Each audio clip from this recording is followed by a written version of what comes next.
este segundo encuentro, el título es La perspectiva descolonial, discusiones y aportes para pensar las democracias en América Latina. Y les cuento que Bárbara Aguer es graduada y doctoranda en filosofía por la Universidad de Buenos Aires, ha sido becaria interna doctoral del Consejo Nacional de Investigaciones Científicas y Técnicas del CONICET, se desempeña como docente en la materia Filosofía de la Cultura en la UBA y como titular de la materia Pensamiento Argentino y Latinoamericano. Ha publicado artículos académicos de su especialidad en revistas científicas y en libros conjuntos, participa de proyectos de investigación colectivos dentro y fuera del campo universitario, vinculado a los temas de su investigación, ha editado el libro Cartografías del Poder y Geopolítica del Conocimiento, es feminista. Y antes de pasarle a Bárbara, bueno, siempre lo vamos a mencionar a Jorge Mácar, que es el artífice y creador de Filo en el Conti, que nos acompaña. Bárbara. Bueno, muchas gracias. Una pequeñita aclaración en relación al CV. Soy profe de Pensamiento Argentino y Latinoamericano en un terciario en el Alicia Moro de Justo, no en PUAM. Bueno, ahora sí. Muy buenas tardes a todas, a todos. Recontra agradecida de estar de vuelta acá en este ciclo. Gracias, Jorge, por la invitación. Bueno, como podrán imaginar, el contexto, la coyuntura nos tiene un poco tomados. Nunca creí que podía ser tan oportuna una conversación, espero que sea una conversación a medida que vayan pasando los minutos, sobre las tramas discursivas que nutren a las democracias. Vamos a usar el término democracia real, jugando con un rulo que trata de hacer Rita Segato, aludiendo a esta idea del socialismo real, como se dijo en algún momento. Entonces, la idea es conversar un poco sobre las tramas discursivas de esta democracia real con otra trama de poder que vamos a llamar colonialidad del poder, ¿sí? Sinceramente, creo que el contexto, o sea, todo el levantamiento popular en Jujuy, toda la ingeniería electoral que estamos tratando de entender, habla mucho más sobre estos temas que lo que podamos decir acá en términos teóricos o conceptuales. En cualquier caso, la idea es que podamos ir encontrando algunas pistas que nos da una corriente en particular, la perspectiva descolonial, para pensar en estos temas de la democracia. Una cosa que quería decir, más allá de la coyuntura inmediata, tiene que ver con el contexto de conmemoración de los 40 años de democracia ininterrumpida en Argentina, pero también con los 15 años de conmemoración de la creación del Centro Cultural Haroldo Conti. Me parece que este ciclo también se renueva, y a pedido de Jorge, esta intención de que sean corrientes latinoamericanas las que estén dando vuelta en este ciclo, habla un poco también del gesto que tuvo la creación de este centro, y eso también quería agradecerlo. Creo que la creación hace 15 años de este centro cultural fue mucho más que una cuestión reparatoria. Recordaremos el síntoma. O sea, a mí me gusta pensarlo como eso, como un síntoma de salud colectiva que permitió amainar algo del orden del cinismo en el que nos sumió la experiencia neoliberal postdictadura. Y me parece que hoy más que nunca la democracia, se muestra que la democracia vuelve a estar en disputa, que es un sentido que está siendo disputado y que no es lo mismo el sustantivo democracia que el verbo democratizar, ¿no? Como venimos asistiendo también a experiencias populares que nos vienen demostrando que la tarea está en democratizar. Creo que la creación de este centro fue un hito en la democratización de la vida nacional, así que doblemente agradecida por estar acá. Bueno, hecho esta suerte de preámbulo, la idea en esta tarde es, en primer lugar, como compartirles un poco los lineamientos teóricos o conceptuales que ofrece la perspectiva descolonial, para en un segundo momento tratar de ver qué observaciones críticas realizan sobre las democracias liberales y contemporáneas.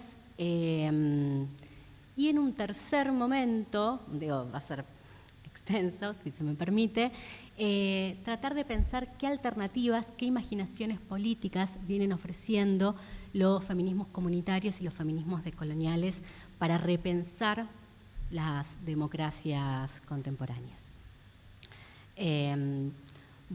Así que comenzamos con la primera parte de la intervención. La idea entonces es compartirles un poquito qué es esto de la perspectiva descolonial. Es una corriente de pensamiento latinoamericano que se ha llamado también giro decolonial por el alcance que ha tenido en humanidades y ciencias sociales todas, que surge en los años 90. Tenemos que pensar contexto, caída del muro de Berlín, disolución de la Unión Soviética, avanzada neoliberal. Había quienes nos hablaban de el final de la historia. Algunos recordarán a Fukuyama dándonos lecciones de la avanzada de la promesa occidental en el mundo. Pero si bien surge en ese contexto alrededor de una teoría en particular, de la teoría de la colonialidad del poder, del sociólogo peruano Aníbal Quijano, trama memorias o recupera como antecedentes un montón de otras tradiciones de pensamiento latinoamericano, que me gustaría por lo menos nombrar como para que queden como mapa o como reservorio así de genealogías de pensamiento latinoamericano. Abreva, sin lugar a duda, en el marxismo mariateguiano. De hecho, Aníbal Quijano se forma en ese marxismo mariateguiano.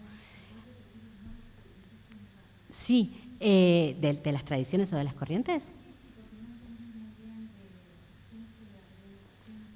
Vamos a trabajar entonces. La perspectiva descolonial que abreva en la teoría de la colonialidad del poder de Quijano. Es de Aníbal Quijano, sí. Este movimiento empieza a darse en los 90, este giro teórico, pero tiene como antecedentes un montón de otras tradiciones, que son como una suerte de constelación de tradiciones de pensamiento latinoamericano. Les decía, el marxismo de Mariátegui, la teoría de la dependencia de los años 50, 60. Sin lugar a duda, hay una memoria muy fuerte, a veces poco citada por parte de Quijano, en lo que fue todo el movimiento de la negritud en los años 30, con Aimé Césaire, con Leopold Senghor, que fue el primer presidente de Senegal libre, con Damas, más por aquí, por las Guyanas. El movimiento de la negritud fue un movimiento que articuló con todo el renacimiento del Harlem negro en los Estados Unidos. Fue un movimiento muy importante en los 30, 40, más que nada, que después decanta en el pensamiento decolonial de Frantz Fanon. Todas tradiciones que van siendo recuperadas por esta perspectiva descolonial. También todo lo que es el movimiento del sumac causai o del buen vivir en los años 80, en las colectividades y comunidades andinas. Hay una constelación de tradiciones y de memorias. Sin lugar a duda hay que nombrar a la pedagogía de la liberación de Paulo Freire, a la sociología de la liberación de Orlando Falsborda, a la filosofía de la liberación, que acá en Argentina fue poderosísima. Todas tradiciones que en realidad fueron diezmadas durante la última dictadura militar, donde muchos de estos intelectuales y muchas de estas intelectuales tuvieron que exiliarse, México, Ecuador, ¿no? Que por eso por ahí quedaron medio como por fuera de las academias filosóficas. Para mí es súper importante nombrar esta constelación de tradiciones, porque, sobre todo en un ciclo de filosofía, porque hay cierta memoria profundamente heleno y eurocentrada de la filosofía, ¿no? Se cree que la filosofía sucede del Ecuador para arriba y que en todo caso aquí lo que tenemos que hacer es armar sucursales para analizar, replicar, traducir aquello que sucede en el norte. Y lo cierto es que no, hay una inmensa memoria de tradiciones de filósofas y de filósofos en la región, de la que la perspectiva descolonial es tan solo una mínima expresión, novedosa, contemporánea, pero que se resguarda en todos estos otros pensadores y pensadoras. No podemos obviamente revisar todas estas tradiciones porque eso daría para un curso, pero sí me interesa compartir cuáles son los núcleos teóricos de la perspectiva descolonial, fundamentalmente de la teoría de la colonialidad del poder de Quijano, para después ir avanzando en cómo se reapropian otras pensadoras y pensadores. Por ahí lo primero que vale la pena como remarcar es que esta tradición intenta revisar una crítica al capitalismo, pero que va a estar amarrada de manera necesaria con una crítica al eurocentrismo. Y lo singular de la perspectiva descolonial es que esta crítica ya abandona la diferencia entre estructura y superestructura, ¿no? Como si el capitalismo pudiera explicar el eurocentrismo como un fenómeno superestructural, y trata de delinear una teoría sobre el poder que dé cuenta de la trama que vamos a llamar heterárquica entre las dos dimensiones. Es decir, no hay una relación jerárquica de la dimensión material que explique la racialización, sino que se dan de manera articuladas en una línea, si se quiere, no jerarquizada, interseccional, podríamos decir también con los feminismos de color, entre eurocentrismo y expresiones de racismo y el capitalismo. Esto tampoco es que va a ser recontra novedoso, esto es algo que ya los feminismos negros venían haciendo desde la década de los 80 en Estados Unidos, tratar de explicar la trama, la imposibilidad de reducir a un fenómeno explicatorio, porque digo, hay un gesto también, así como en el marxismo, en cierto marxismo fundamentalmente, en el materialismo histórico. En charlas venideras lo escucharán a Facundo Nahuel Martín, que va a traer nuevas expresiones del marxismo más contemporáneas, pero digo, hay una tendencia en cierto materialismo histórico a reducir todo a la dimensión explicativa de la economía. Pero también ha sucedido con los primeros feminismos, con los feminismos que hoy podemos llamar feminismos blancos, a tratar de reducir todas las explicaciones a la dimensión de género y hablar de la mujer como una entidad abstracta y universal, ¿no? Que debería poder capturarnos a todas. Los feminismos de negros en los años 80 ya de por sí dan cuenta que no es lo mismo hablar de la mujer en abstracto que de la mujer racializada. Esta heterarquía entre los distintos niveles de opresión nos permite en buena manera como cambiar el régimen lumínico, empezar a mirar otros fenómenos, otros cuerpos, otras experiencias y otras memorias históricas. Por esto es sumamente importante. Y en buena medida es esto lo que trata de capturar la noción de colonialidad, que no es lo mismo que la de colonialismo. Lo que nos muestra la teoría de la colonialidad del poder de Quijano, o lo que trata de explicar la teoría de la colonialidad del poder de Quijano, es lo que él va a llamar como el primer patrón de poder que tiene una escala mundial. Y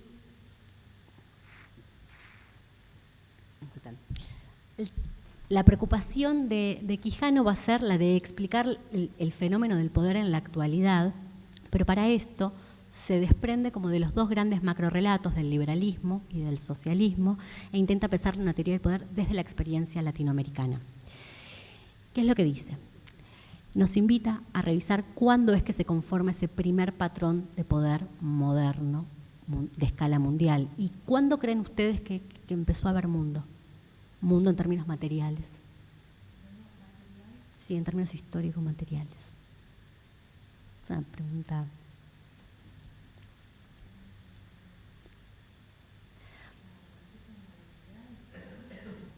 El mundo moderno.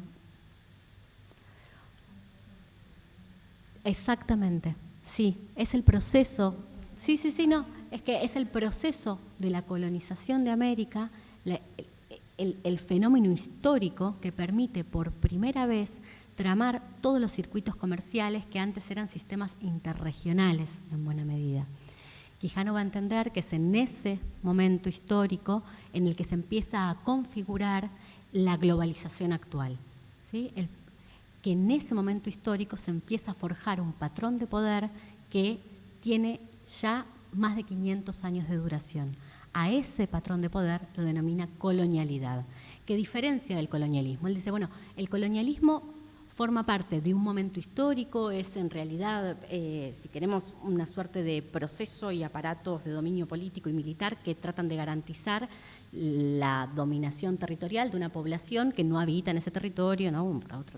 Y han habido muchísimas experiencias coloniales a lo largo de la historia, pero la colonización de América tiene una singularidad y es que en su estructuración se produce un nuevo sistema de clasificación social en torno a la invención de la idea de raza.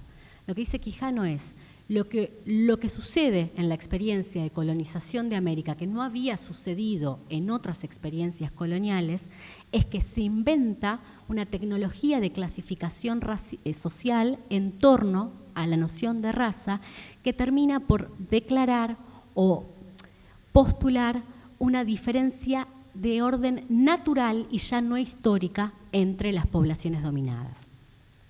Es decir, en otras experiencias de colonización, la diferencia colonizador-colonizado, dominador-dominado, tenía una suerte de anclaje histórico. Bueno, los vencidos y los vencedores, no había una memoria histórica de ese proceso. Lo que sucede durante la colonización de América es que se intenta borrar esa experiencia histórica y predicar una diferencia de orden natural, una jerarquía ontológica, va a decir el filósofo puertorriqueño Maldonado Torres, entre las gentes que habitaban el territorio.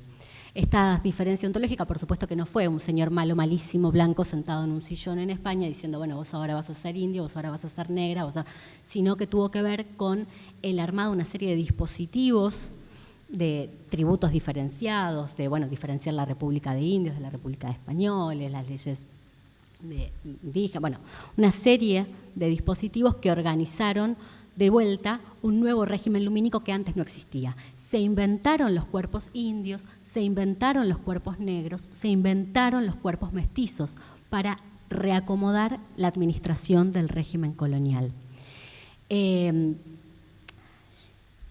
Esto, si me permiten como un paréntesis, tiene en términos teóricos como un anclaje súper poderoso porque supone para la perspectiva descolonial el desplazamiento de la idea de clase social propia del marxismo a la idea de clasificación social. La noción de clasificación social que Quijano entiende que está en el corazón del dispositivo de la colonialidad, una clasificación social racial, permite, por un lado, mostrar la agencia y la historicidad de la producción de las diferencias, pero además mostrar la articulación entre estos distintos niveles de opresión. Porque ¿cómo va a funcionar la colonialidad? Precisamente organizando una diferenciación racial para tramitar la distribución del trabajo, en donde las personas clasificadas como indias quedarían reducidas a la servidumbre, las personas clasificadas como negras quedarían reducidas a la esclavitud y se empezaría a liberar la relación de capital-salario para los varones blancos. Esta imbrincación entre capitalismo, racismo, entendida como colonialidad, y eurocentrismo como la serie de dispositivos y discursos que legitiman ese tipo de diferenciación y de opresión, son como los tres ejes que traman esta matriz de poder moderno colonial que Quijano va a decir dura hasta el día de hoy. Es lo que nos permite naturalizar que ciertas personas racializadas o engenerizadas de determinada manera tengan salarios precarizados o directamente vivan sin una relación asalariada de trabajo, sigan sosteniéndose distintas formas de expropiación del trabajo humano o social. Y acá hay otro punto interesante que nos habilita a pensar la perspectiva descolonial, que tiene que ver con que este fenómeno de la acumulación originaria que se dice que sucede en algún momento en la historia como inicio del capitalismo, no solamente marca el origen del capitalismo a nivel sistémico, sino que supone que, es requerida en su permanencia para que se siga sosteniendo el capitalismo a nivel mundial. ¿Qué quiere decir esto? Que es necesario para el sostenimiento del capitalismo que existan relaciones no capitalistas de explotación del trabajo. Es decir, que experiencias feudales, de servidumbre, de esclavitud o de expropiación del trabajo o de formas no asalariadas de tomar el trabajo de otras personas, es necesario para que se mantenga vivo y circulando el capitalismo a nivel sistémico. no hay algo así como, o sea, quiebra con esto Quijano la promesa evolucionista o desarrollista y dice, bueno, hay países subdesarrollados que si siguen determinada fórmula, entonces van a llegar a una instancia de desarrollo, sino que lo que nos trata de mostrar es que eso no es cierto, que el capitalismo necesita de formas no capitalistas de apropiación del trabajo y que esas formas no capitalistas se terminan naturalizando por la racialización y el engenderamiento. Entonces, algo que sí. Sí, de acuerdo a lo que él sostiene es, no, para que el capitalismo se siga moviendo necesita, por un lado, una masa de personas disponibles, acá donde sería, pero que ese ejército de desocupados y de desocupadas, en realidad, son formas de expropiación naturalizadas, como por ejemplo el trabajo doméstico de las mujeres. ¿No? Es como, no creamos que se necesita que todo el mundo tenga un salario para que el capitalismo se mantenga. El capitalismo se mantiene porque hay una coexistencia de formas distintas de explotación del trabajo y no porque todos podamos ser asalariados. En buena medida es eso lo que intenta ir mostrando y a lo que recurre para explicar cómo se da esta naturalización de las relaciones coloniales que derivan en la colonialidad, es a la experiencia que se forja durante el siglo XVI en torno a lo que se conoce Ramón Grossfogel, un sociólogo puertorriqueño, ha trabajado bastante en eso, como los 4 genocidios y epistemicidios que se produjeron en el contexto colonial por parte de la península ibérica. A quienes venimos de filosofía nos han vendido el siglo XVI como el siglo del humanismo renacentista, como incluso el siglo del relativismo cultural, en algún punto hasta con Montaigne, Caníbales, incluso como una antesala vital de lo que después va a ser la razón tirana, ilustrada, ¿no? Y lo cierto es que en ese siglo XVI tienen lugar, esto que les digo, 4 epistemicidios. Epistemicidios tienen que ver, claro, de aniquilación, ahora lo vamos a trabajar, tiene que ver con la aniquilación de formas de producir y circular el conocimiento, ¿no? El primero de estos epistemicidios se produce en 1492 en la península ibérica, en enero de 1492, por poner una fecha, nada, ¿no? Como arbitraria, es un proceso mucho más largo, con la expulsión de judíos y musulmanes de la península ibérica o su conversión forzada al cristianismo mediante la figura de moriscos y marranos, ¿no? Toda esta persecución a personas no cristianas se organiza en torno a los discursos de la limpieza de sangre que se podían institucionalizar por medio de la encomienda. Judíos y musulmanes que quisieran encomendarse a un cristiano natural podían trabajar siempre y cuando olvidaran todos sus ritos religiosos, su cultura, sus hábitos. Por supuesto que esto también se da con la aniquilación de instituciones de recolección del saber, como por ejemplo la Biblioteca de Alejandría, que fue quemada en este proceso de conversión. Y es esa misma estrategia la que migra a la colonia en 1492, pero ya durante todo el siglo XVI, y que es aplicada para con los habitantes de América, ¿no? en el proceso de evangelización o de conversión al cristianismo. Hay un hito que recupera una de las pensadoras que vamos a trabajar para criticar las democracias liberales, que es la querella de Valladolid.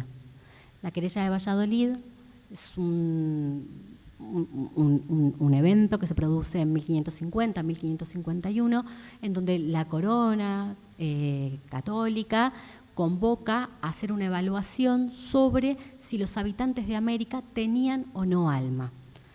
Es este evento el que, bueno, por ejemplo, el filósofo Maldonado Torres va a describir como la primera duda moderna, ya no la duda cartesiana, ya no la duda que después recae en el ego cogito, sino la duda que supone la sospecha de la humanidad del otro, ¿no? En este debate se termina por concertar que los habitantes de América poseen alma, pero no así las personas negras. Entonces, que los habitantes de América podían ser reducidos a la servidumbre y los negros podían ser esclavizados, ¿no?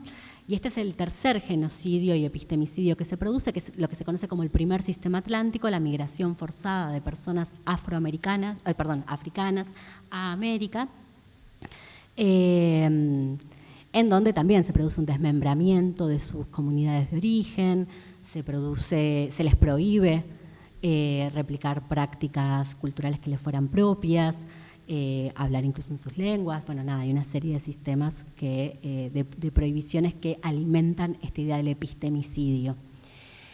Y en cuarto lugar, también durante el siglo XVI, empieza por parte de la corona, en realidad de la Inquisición, algo que no había tenido lugar mucho antes, que es la persecución de la brujería. Hasta el siglo XIII, más o menos, la Iglesia Católica como que no permitía la creencia en brujas.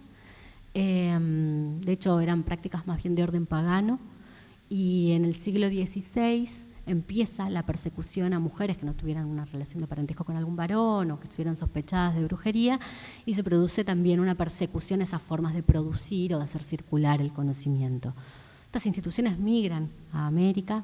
En textos de Guamán Poma de Ayala describe cómo las mujeres andinas huyen hacia el monte tratando de escapar de la Inquisición católica.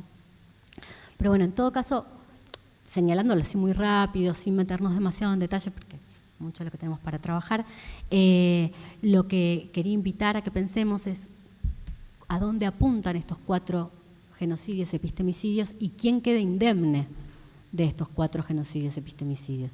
No tengo pizarrón, pero si lo viéramos ahí más o menos graficado, lo que se produce es la persecución de no cristianos, o sea, quedan salvados los cristianos, de mujeres y de personas racializadas. Quien queda como tutor del conocimiento y de la autoridad colectiva es el varón blanco europeo cristiano, ¿no? Hay ahí, en esa memoria, en esos discursos y en las instituciones que acompañaron esos discursos del siglo XVI, una trama que nutre a la colonialidad y que después va a permitir la naturalización ya en procesos democráticos de la reducción a ciudadanías incompletas de estos sujetos que son sospechados de su humanidad, sospechados de su racionalidad, ¿no? Y por lo tanto que requieren un tutelaje por parte de alguno de estos varones blancos propietarios. Y es en buena medida esto lo que va a proponer Brenny Mendoza. Pero bueno, quieren, hasta acá hago un pequeño corte por si quieren hacer intervenciones o preguntas.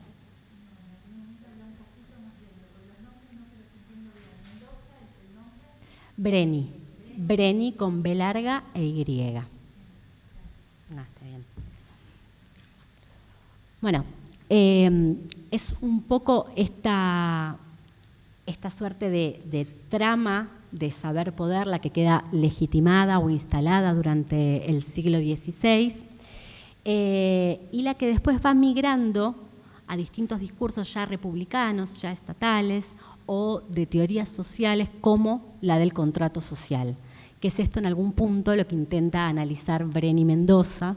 Es una pensadora dentro de los feminismos descoloniales, ella es oriunda de Honduras, e indaga en lo que llama la colonialidad de las democracias contemporáneas. Lo que busca es rastrear ahí las retóricas de exclusión, fundamentalmente, o los discursos que legitiman la reducción de ciertas personas a una ciudadanía incompleta, la llama ella. Déjenme que les lea unas citas de Brenny. Dice: nuestro punto de partida en una discusión sobre la democracia lo constituyen los debates entre Bartolomé de las Casas y Ginés de Sepúlveda. Es la querella de Valladolid que les nombraba recién sobre la sospecha de posesión de alma de los habitantes de América. Estos se referían a los derechos de gentes. Las teorías del contrato social y las declaraciones de los derechos del hombre y del ciudadano en la Revolución Francesa, tantas veces adscritas a los fundamentos de la democracia moderna occidental, son sencillamente reformulaciones de estos antiguos debates del siglo XVI. La facultad de formar un sistema de gobierno, de obtener derechos, de reclamar la soberanía, se ha distribuido de manera desigual entre los excolonizados. La misma noción de soberanía es eurocéntrica. Le asigna una hipersoberanía a Occidente y niega soberanía a los bestiales e incivilizados. Mientras que la teoría del contrato social sobre la que se montan legitima el saqueo y el asesinato de pueblos y bienes colectivos. Lo que está señalando Breñi, o lo que quiere mostrar, es que hay una trama que une los discursos más modernos en torno al contrato social con esta memoria de la colonialidad. Y si pensamos, no sé si conocen, probablemente haya muchos que sí, como algunos de los fundamentos de este contractualismo. Vamos a hacerlo también en términos medianamente generales, después en todo caso en la conversación podemos volver. Podríamos decir también que hay una suerte de historia de la democracia que es lo mismo que la historia de la filosofía, ¿no? Se va hasta el siglo V a.C. para explicar el origen y después salta, sin más mediaciones, al siglo XVII, XVIII en la Europa occidental, fundamentalmente en Alemania, Inglaterra, Francia. Hay como que en ese intermedio no ha sucedido nada. Y en ese intermedio que no ha sucedido nada, esto es un paréntesis, en realidad lo que ha sucedido es el Imperio Otomano, ¿no? Lo que ha sucedido es que de repente hay una Averroes que acerca a la cultura de esa Europa todavía no Europa, pero medio sumida en la cultura medieval, acerca por medio de Averroes, por ejemplo, a Aristóteles. Todo eso lo borran del mapa, se borra de la escena para armar una matriz de una tradición y una evolución del pensamiento que va de Grecia a Alemania, más o menos, ¿no? Pero bueno, esas son las ficciones del eurocentrismo que luego aprendemos todas y todos en nuestros cursos de secundaria, pero también en la universidad, ¿no? Porque las carreras de filosofía hoy siguen siendo historia de la filosofía antigua, historia de la filosofía medieval, historia de la filosofía moderna, solamente se ven filósofos varones y europeos, y después sí por ahí te encontrás una cátedra de pensamiento argentino y latinoamericano, ¿no? como otro orden, otro nivel. Pero bueno, la historia de la democracia sufre también esta suerte de genealogía, la historia de la democracia occidental o eurocentrada, que encuentra un hito importantísimo en el contractualismo. En realidad, Breñi está pensando más que nada en el contractualismo de Locke, porque es como la amalgama más liberal, si se quiere. ¿Y cuál es el fundamento o el eje articulador de este contractualismo? Por supuesto que es un mito, pero que sea un mito no quiere decir que no tenga densidad o efectos de verdad, ¿sí? Porque muchas veces dicen, bueno, porque el mito del contractualismo, sí, pero los mitos operan, hoy hablábamos justo de Carlos Astrada, los mitos operan razonando o asignando una suerte de sentido telúrico para las sociedades. Y en este mito del contractualismo lo que se postula es que el sujeto de contrato es un individuo que es anterior ontológicamente, o sea, su ser es anterior a las relaciones sociales que establece.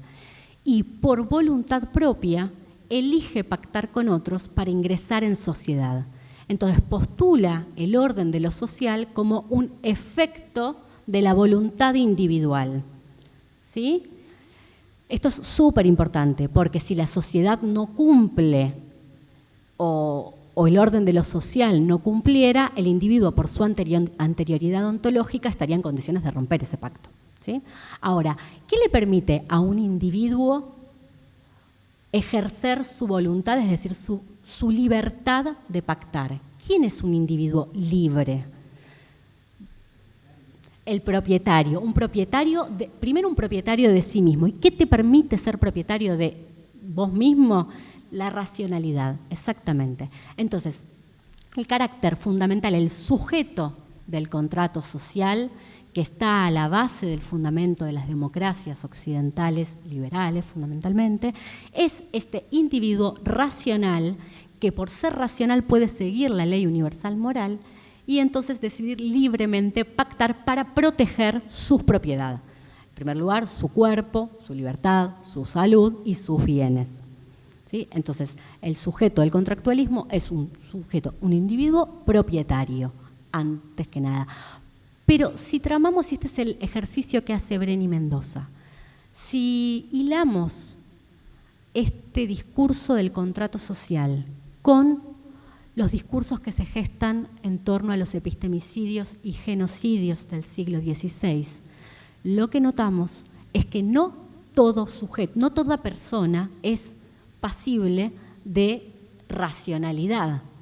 Hay sujetos que todavía están lo suficientemente amarrados a la vulnerabilidad corporal. En el siglo XVII les llamaban las castas de la tierra, ¿no?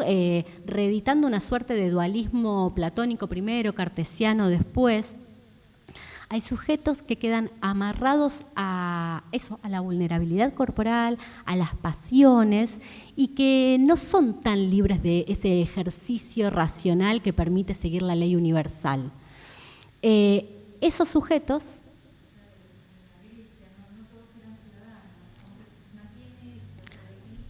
Se replica eso.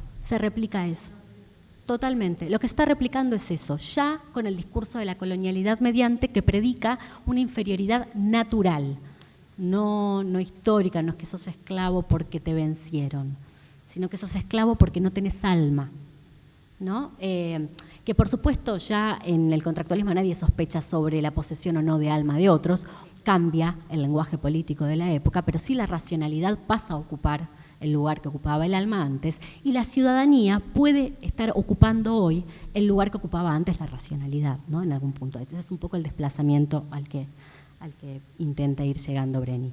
Entonces, el punto es, si no todas las personas son pasibles, o no todas pueden ejercer esa racionalidad libremente, porque están sometidas a intereses particulares, a pasiones corporales, etcétera. Entonces, hay personas que son propietarias de sí y hay personas que son propiedad de otros, que necesitan ser tuteladas, ¿sí? Y es en esto en donde Brenny termina por afirmar que en el contrato social lo que subyace es, por un lado, un contrato sexual, que esto es algo que ya había dicho en un momento Carol Pateman, una feminista norteamericana, creo que en 1988, les leo una cita de Carol Pateman que dice: la libertad civil no es universal, es un atributo masculino y depende del derecho patriarcal. El contrato es el medio moderno a través del cual el patriarcado moderno se constituye. Brenny Mendoza recupera los desarrollos de Carol Pateman a finales de los 80 y lo articula con lo que ella llama también el contrato racial entre mujeres y varones blancos, ¿sí? Lo que ella trata de mostrar en un gesto propio de los feminismos descoloniales es cómo el género sí se trama o se relaciona con la diferenciación o la clasificación racial. Y lo que intenta sostener es que incluso en las democracias contemporáneas el avance o el progreso en los derechos civiles, laborales, económicos de las mujeres blancas muchas veces terminan generando una suerte de dependencia estructural con el sometimiento a mujeres de color racializadas, latinas, inmigrantes a centros urbanos, etc. Entonces, en buena medida, lo que va a terminar diciendo Brenny Mendoza es que en el marco de estas genealogías o de estas tramas de los discursos democráticos, hay una suerte de naturalización del sometimiento a ciudadanías incompletas en relación a derecho de acceso a la vivienda, al trabajo, a la salud, etcétera, para ciertas personas y no para con otras. Pero que también, va a decir, es esta genealogía, la de... No les leí una cita de Locke en donde claramente habilita la colonización por la mala utilización de las tierras en América, es decir, las tierras quedaban ociosas porque eran de uso comunal y no estaban propertizadas, es decir, no se habían vuelto propiedad individual. Acá hay una figura, ¿no?, de la tierra vacía durante el colonialismo, el desierto durante la conformación de la República, esa idea del vacío territorial que habilita la dominación o que habilita la conquista, inscribe también al territorio junto con estos sujetos sustraídos de su racionalidad a ser propiedad y no propietarios o propietarios de sí, ¿no? Pero bueno, en todo caso, lo que va a decir Brenny es que además del sometimiento a las ciudadanías incompletas, estas genealogías de la democracia habilitan a los bloques imperiales a hacer incluso la guerra en nombre de la democracia, ¿no? Como una suerte de reedición de nuevos discursos evangélicos. Sí, claro.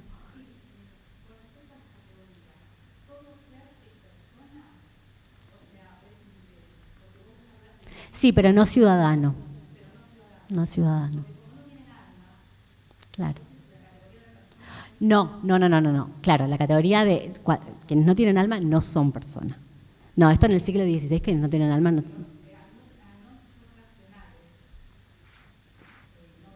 Sí, la figura sería, mira, la de la minorización, ¿no? Como que están sometidos a una suerte de estadio de minoría de edad que se perpetúa a lo largo de toda su vida, que no tiene un momento de emancipación. Entonces, que requiere tutelaje constante. ¿Sí? Por supuesto que hay diferencias enormes y que si nos metemos en la historia propiamente dicha, no es lo mismo la historia de las mujeres en América Latina, o sea, dentro del imperio ibérico, digamos, que lo que sucedía con el imperio inglés en el actual Estados Unidos. De hecho, las mujeres iberoamericanas, incluso durante el periodo colonial y primero postcolonial, teníamos hasta más derechos que las mujeres norteamericanas. O sea, como si entramos como en la microhistoria, hay un montón de desplazamientos. Lo que hace Brenny en realidad es hacer un análisis discursivo, no ingresa en las prácticas locales. Eso puede ser una limitación, hay otros pensadores dentro de la perspectiva que por ahí se meten más en cuestiones de microhistoria, de prácticas locales, pero no es el trabajo que ella hace. Va haciendo como una suerte de arqueología conceptual y en relación a lo que decís vos, la figura que queda instalada es la de la reducción a una suerte de minoría de edad permanente. De hecho, esto también lo va a decir Carol Pateman. Durante siglos los varones tenían una fecha de vencimiento de su minoría de edad y las mujeres no lo teníamos, ¿no? Como es un poco, es el movimiento que quieren mostrar y que todavía se sostiene hasta el día de hoy. No, por supuesto que las prácticas de democratización han hecho que nadie pueda cuestionar el sufragio femenino, ni mucho menos. Sin embargo, hay otras formas de reducción o de explotación o de expropiación del trabajo que siguen sucediendo y que se siguen sosteniendo con los sujetos feminizados en ese sentido. Voy a leer una última cita de Brenny.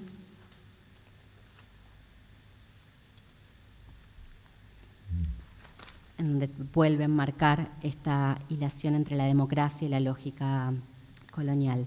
Dice, si la lógica de la conversión se ha trastocado en democracia, el impulso civilizador del colonizador continúa siendo el mismo. Unos tienen derecho a imponer sus modos de vida a otros.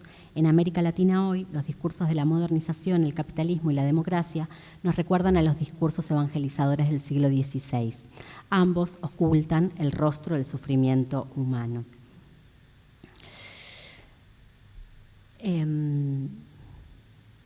Para no bombardear de información y de textos, vamos a dejar por ahí para la conversación otro pensador, Santiago Castro Gómez, un filósofo colombiano, que también vuelve, pero desde otra mirada, sobre los discursos democráticos. Me interesa tal vez ahora preguntarnos qué pasa, porque todo esto es moviéndonos dentro de lo que Quijano ha denominado la matriz de poder moderno colonial. ¿Qué pasa si nos salimos de ahí y exploramos otras imaginaciones políticas que están teniendo lugar en este momento y que se están planteando como alternativas democráticas bien, a esta democracia eurocentrada? Porque si vemos en el análisis de Brenny, ella sostiene que los discursos democráticos se mantienen en el pacto sexual entre varones y en el pacto racial entre mujeres blancas y varones blancos, quedando excluidas las mujeres racializadas en buena medida. Lo cierto es que ya hace décadas que se está tramando, que se está gestando lo que conocemos como el como el feminismo comunitario, feminismo que surge desde organizaciones indígenas, desde mujeres que activan una memoria ancestral, pero no para volver a una suerte de pasado previo a la colonización, no como un gesto folclórico de desagenciamiento político, sino para activar nuevas formas de pensar lo común, lo comunal y la política.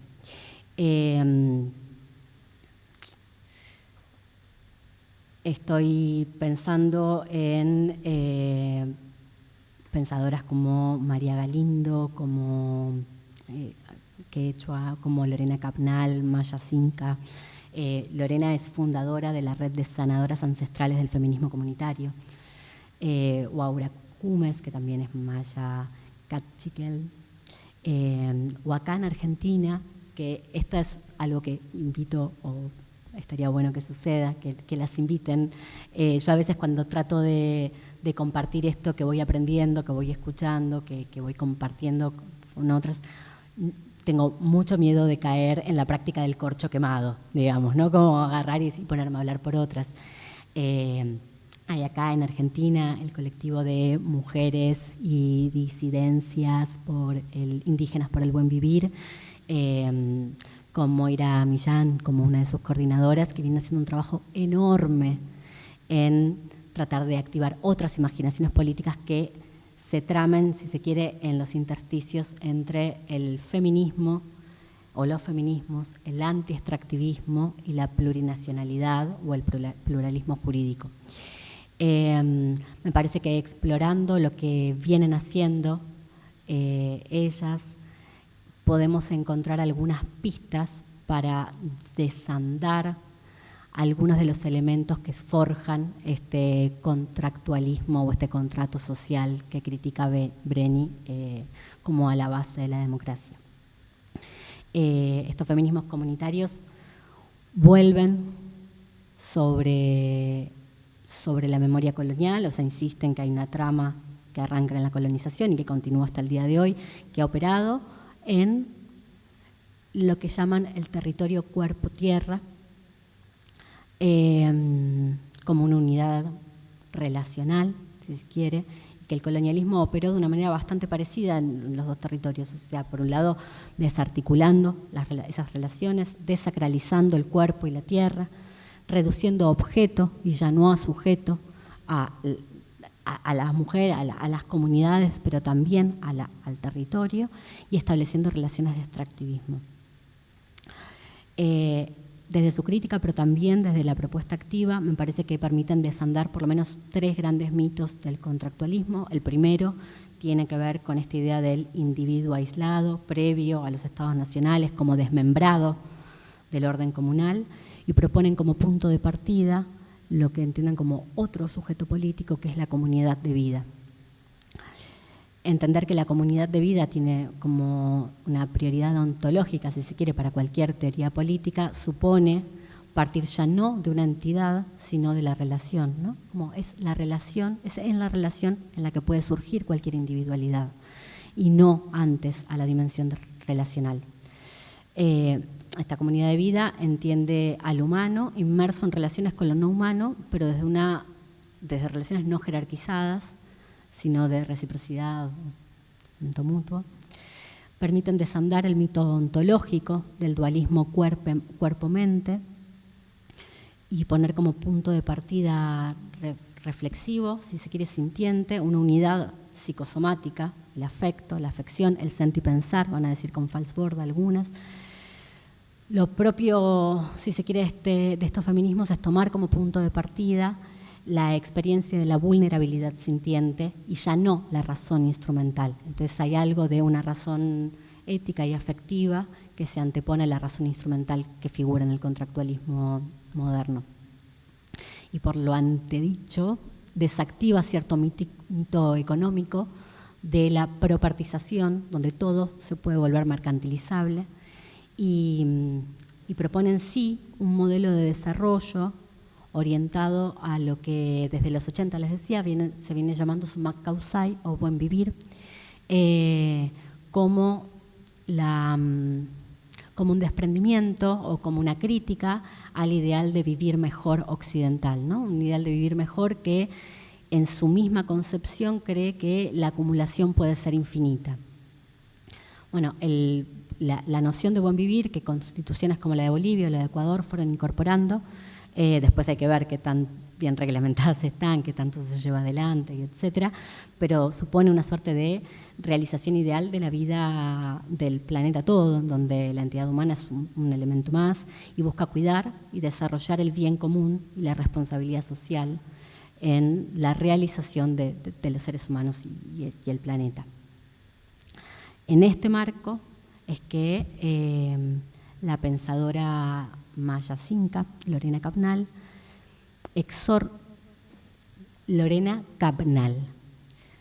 no entiende que es ineludible una recuperación de los territorios cuerpo-tierra y nos exhorta a algo que para mí podría ser entendido hasta como una contrafigura del orden de lo político en relación al contrato social.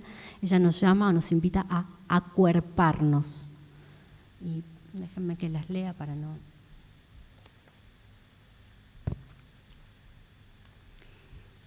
Dice, por acuerparnos es la acción personal y colectiva de nuestros cuerpos indignados ante las injusticias que viven otros cuerpos, que se autoconvocan para proveerse de energía política, para resistir y actuar contra las múltiples opresiones patriarcales, colonialistas, racistas y capitalistas.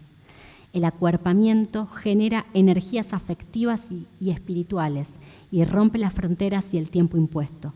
Nos provee cercanía, indignación colectiva, pero también revitalización y nuevas fuerzas para recuperar la alegría sin perder la indignación. Pareciera que el sistema moderno, colonial, extractivista y patriarcal que organiza la matriz de poder en la que vivimos nos requiere desmembradas, desmembrados, aislados, partidos, narración mente-cuerpo, tristes, tal vez ansiosos por la retórica meritocrática.